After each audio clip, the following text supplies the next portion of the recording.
ఈ డౌట్ కూడా వెలిపుచ్చారు. అంటే ప్రత్యేకంగా ఈ రకమైన డౌట్ వెలిపించకుండా మనం టెస్ట్ చేస్తున్నారు, మన ఎయిర్ డిఫెన్స్ ఎలా ఉంది అన్న మాట అన్నారు. ఇక్కడ పాకిస్తాన్ ఇది కుయుక్తి కూడా కావచ్చు. ఏంటంటే డ్రోన్లని వందల కొద్దీ పంపించి దాన్ని మన గగనస్థలంలో ఎలా అడ్డుకుంటున్నాము, మన సామర్థ్యం ఏంటి అని. రెండో విషయం ఏంటంటే వాటిని అడ్డుకోవడానికి మనం పెద్ద పెద్ద మిసైల్స్ ఒక్కోసారి పోడవలసి వస్తుంది. ఒకటి సార్, అట్లాగే డ్రోన్లకు ఎట్లాంటి బాంబులు సార్, డ్రోన్లకు కూడా ఏమీ లేకుండా ప్లేన్ గా కూడా పంపిస్తున్నారంట కదా, నిజమేనా? అవునండి, ఇప్పుడు అదే దాని గురించే నేను ఆ విషయాన్ని గమనించి అనేక ఛానల్స్ లో గమనించాను, ఇంటర్నేషనల్ న్యూస్ ఛానల్స్ లో గమనించి ఇది మన ఛానల్ కి మీతో డిస్కస్ చేస్తున్నాను అనమాట. ఇది చాలా ప్రమాదకరమైన విషయం అండి. రెండోది ఏంటంటే వాడు ఎప్పుడు కూడా సూపర్ఫిషియల్ గా ఉండే ఆర్మమెంట్ ని ప్రస్తుతం వాడు ఏం చేశాడంటే ఈ ప్రజల ఇళ్ల మీదకి ప్రయోగిస్తున్నాడు. అవును, హతాశ అని చెప్పి ఒకటి మాత్రం ఢిల్లీ వైపు పంపించాడు. అది కొంచెం దీర్ఘ లక్ష్యాలను అది ఇంటర్మీడియట్ రేంజ్ ఉన్నది అనమాట. దాన్ని సిర్సా అనే ఆ ఊరి దగ్గర పంజాబ్ లో కూల్చేశారు.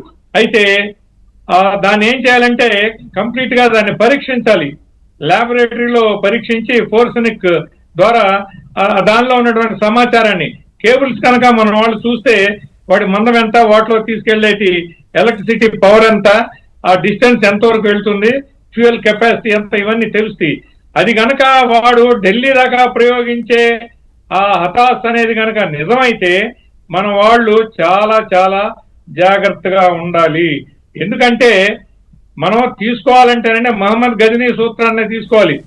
వాడు ఏం చేశాడు, 18 సార్లు దండయాత్ర చేశాడు, 17 సార్లు క్షమించి వదిలేస్తే 17వసారి ఈయన కళ్ళు పీకేశాడు, ఆ రాజు కళ్ళు పీకేశాడు. అంటే మరి చూడండి, జయచంద్రుడు కళ్ళు పీకేశాడు. అంటే ఇలాంటి ఘోరాలు చేయటానికి వాళ్ళు వెనకాడరు. మన సైనికుల తలలు నరికి ఫుట్బాల్ ఆడిన చరిత్ర వాళ్ళది. మనమేమో 93,000 మందిని పట్టుకొని చక్కగా సంపూర్ణ ఆరోగ్యంతో మనం వాళ్ళకి తిరిగిచ్చాం. మనం సైనికుల్ని మనం వాళ్ళకి అప్పగించినప్పుడు 2 నుంచి 3 కిలోల బరువు తగ్గితే మన సైనికులు అక్కడ ఖైదీలుగా ఉన్న వాళ్ళు భారతదేశం వస్తే 20 నుంచి 25 కిలోల బరువు తగ్గారు. చూసాం కదా సార్, వర్ధమాన్ చూసాం కదా, వర్ధమాన్ గారు చూసామండి. అభినందన్. వర్ధమాన్ అండి, అసలు జెనీవా కన్వెన్షన్ అనేది ఒకటి ప్రపంచంలో ఉంది, సభ్య సమాజం దాన్ని ఫాలో అవుతారనే జ్ఞానం లేకుండా పట్టుకుని ఆయన మొహం మీద పిడుగుతులు బుద్ధి వింగ్ కమాండర్ అండి, రెక్కలు విరిచి కట్టారు.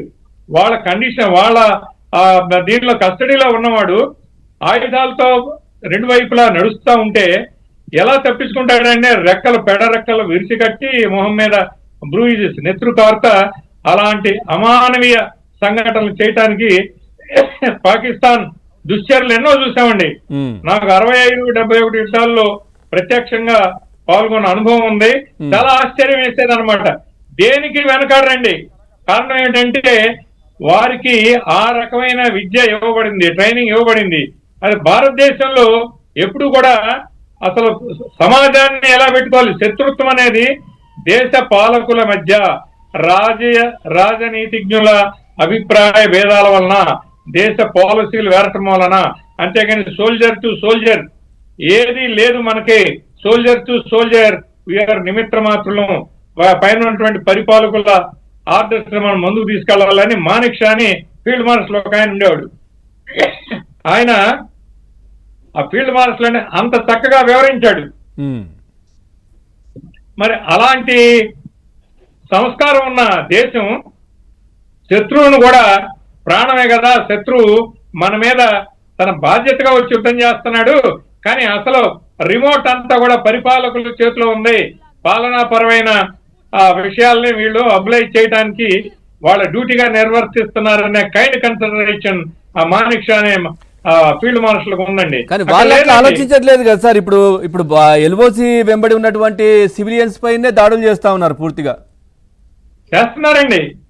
ఎందుకంటే అండి, ఇప్పుడు ఎలా వచ్చిందంటే ఇవాళ ప్రపంచంలో ఉన్నటువంటి టెర్రరిస్టు మూకలు ఎక్కువ ఇస్లామిక్ దేశాలకు చెందిన వాళ్ళు. ఏమండి, ఇప్పుడు ఈ సందర్భం